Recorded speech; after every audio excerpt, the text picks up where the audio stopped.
Last time out of the Youth Academy Challenge, we were beaten 4-1 by Liverpool in the Champions League league phase, but we had accumulated enough points to go through to the knockout playoff round, where we'll be taking on Juventus. We've now gotten to the youth intake day, and we've had a few games since we last met, including those 2 games against Juventus. So, how has things been getting on?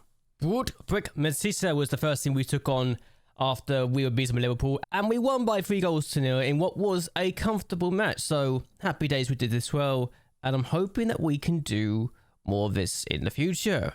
Visa Force was our next opponent in the league, and we beat them by 2-0. Again, very comfortable, though they had quite a few shots. They were never really threatening efforts, and we looked very, very strong in this match.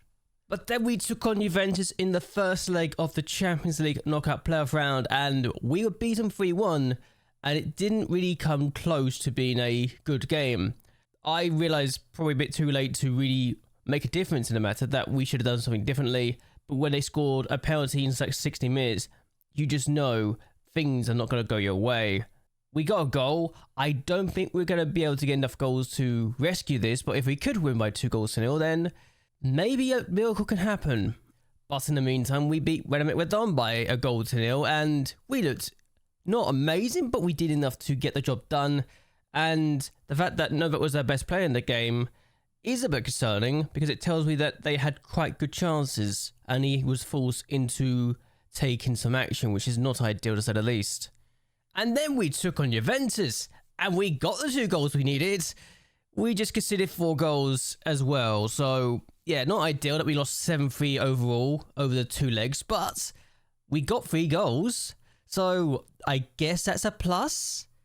It's just a shame that they were 2-1 up at half-time, and they kind of won both halves by 2-1. If we hadn't conceded the 4 goals in this match, we really could have taken this game to extra time, which in itself is a miracle. But now I'm going to try and get the feeling of losing to Juventus out of my mind, because it happened a lot in FM21 in my Youth Academy Challenge save with Siena.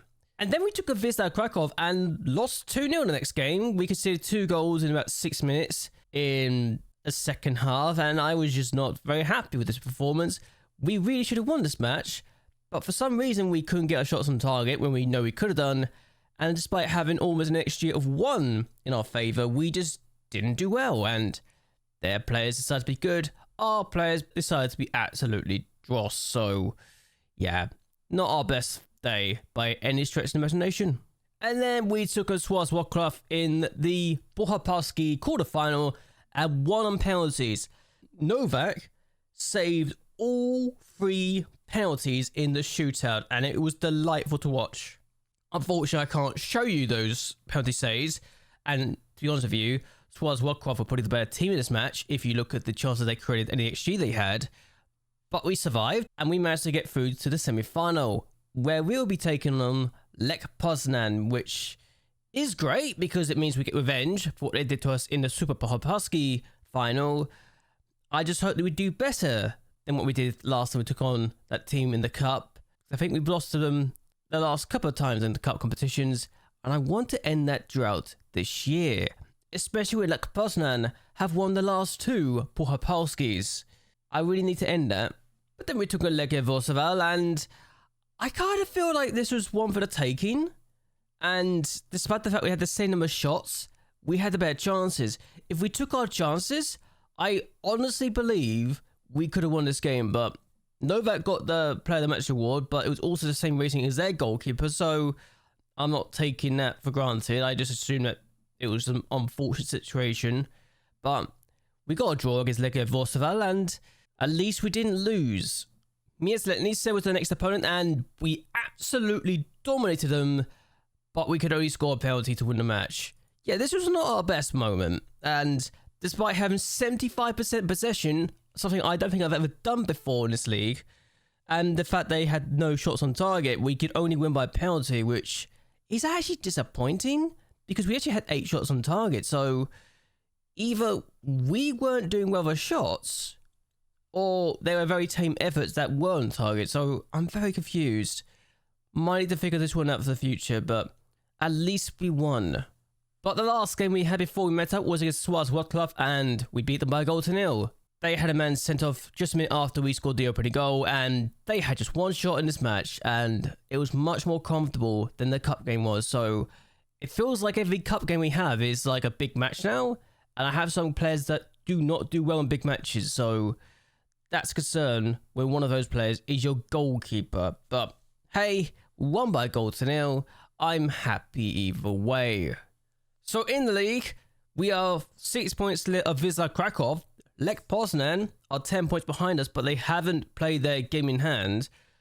Literally, the game against Swazi Wrocław came a day before our youth intake arrived, so we might actually go forward a little bit to see what happens there, but we actually did okay, and despite the fact we've dropped a few points, we are still doing ourselves justice with 6 points clear of Wisla Krakow. It could only be 7 points clear of Lech Poznan, but we're winning our matches. That's what I need to do. And with 8 games left of the season, I think that we should almost be guaranteed a top 5 finish at this point, given how many points we've got at the bare minimum.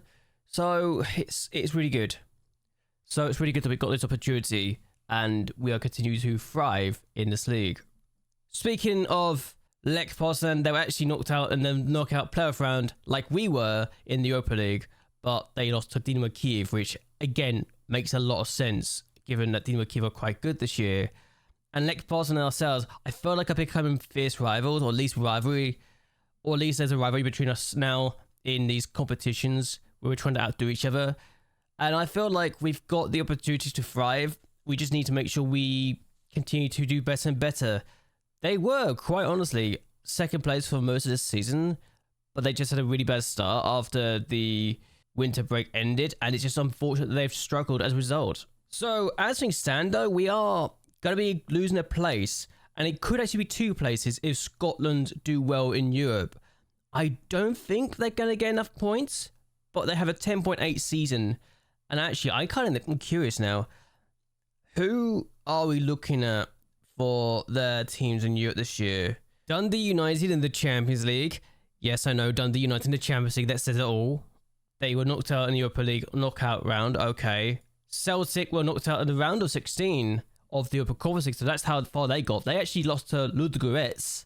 Hibernia were knocked out in the knockout playoff round by Villarreal. Because I haven't got the Scottish League loaded, this is what we're going to see for Hibernia and other teams, so don't be surprised if we see this. But the knockout playoff round, that's quite far as well. Rangers were knocked out in the league path second qualifying round, so that's great. While Aberdeen were knocked out in the round of 16, so they had at least 4 teams, I think, that got to the knockout playoff round at the bare minimum. Whereas with us, we only had 2 teams. So that's a concern, but at least I know they can't overtake us this year. I just need other teams to do well for us soon, because it's not ideal that this is the case now. But still, this is the reason why you're here, and I don't know if this is a good intake or not. I'm going to say this. I might be sacking Jose Cruz at the end of the season because of his intake. I'm just not sure if I like it or not. But I also know that a lot of my players are now 3-star for good player or leading player in the league, so I don't know if this is a good intake or not as a result of it, so I need to figure this one out for myself, I think.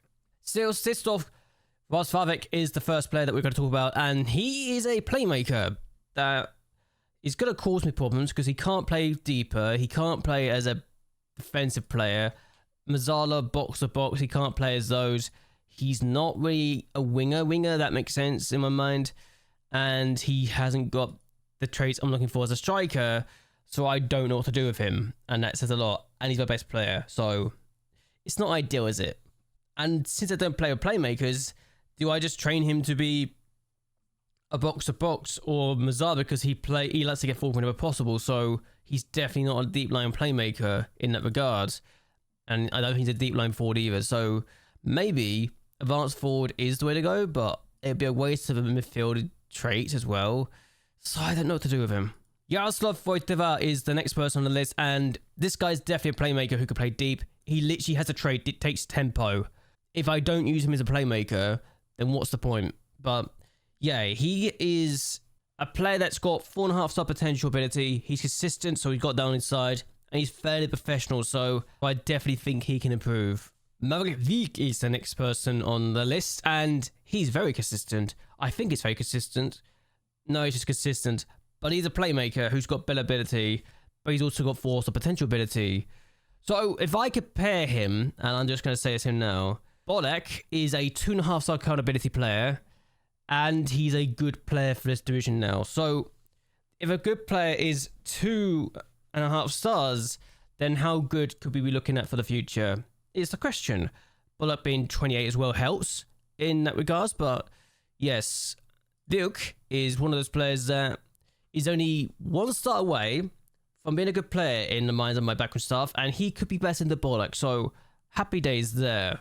Magic Piontek is another player who has got good consistency, and again, I think he's got great potential. He's fairly determined. Yes, he's a 3rd-tier player, but again, I think he's just about a 1 star, 1.5 star away from being a good player for our division, which again is useful.